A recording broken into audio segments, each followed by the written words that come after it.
The hungry tree. You ever hear something so absurd, so utterly impossible, you just have to tell someone? That's where I'm at now. What happened to me last fall? It wasn't a nightmare. It wasn't a legend. It was real. I saw it. I fed it.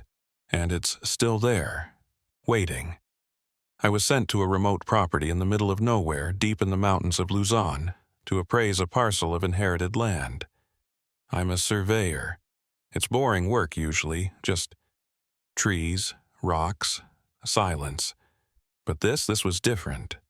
The place had been abandoned for years. The legal owner, dead. No known heirs. The bank wanted it cleared and evaluated. I was the guy they called. When I got there, the first thing I noticed was that the path leading in was off, like nature was trying to hide it. Overgrown vines, tall grass, and something else I couldn't quite place. The air felt heavy, like I was being watched. Then I saw it.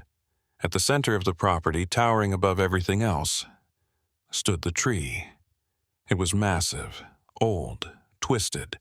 Its trunk looked scorched and black, like it had survived a fire, but still grew. And those roots? They bulged out of the ground like veins. Huge, thick, pulsing. I swear, one of them moved when I stepped too close. There was an old shack nearby. Just wood and rusted tin. I set up camp inside for the night. The place had a rotting journal on the floor, half buried under dirt. Out of curiosity, I read it. It belonged to a man named Elias, dated back to 1907. The entries started normal. Weather notes, repairs to the roof, mention of a daughter named Lyra. But then the tone shifted. The tree demands. Every new moon it wakes. If it's not fed, it screams. I gave it animals, chickens, pigs, but it wants more. It remembers Lyra. God forgive me. I think I hear her voice in the wind.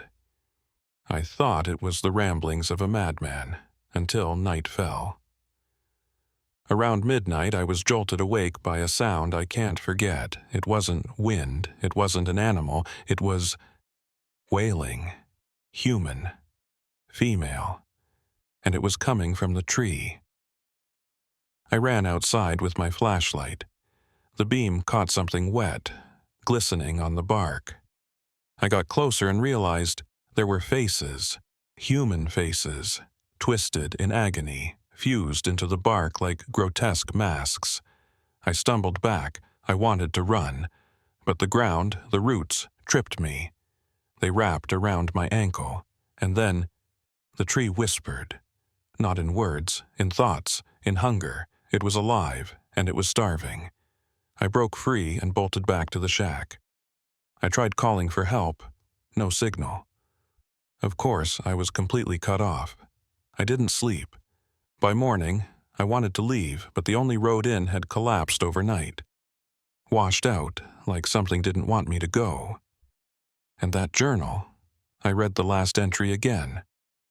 If you read this, the tree has accepted you. You're the new caretaker. It must be fed, or it will take what it wants. That evening, I heard footsteps outside. A man was wandering near the edge of the forest, lost. Tourist, maybe, or a hiker.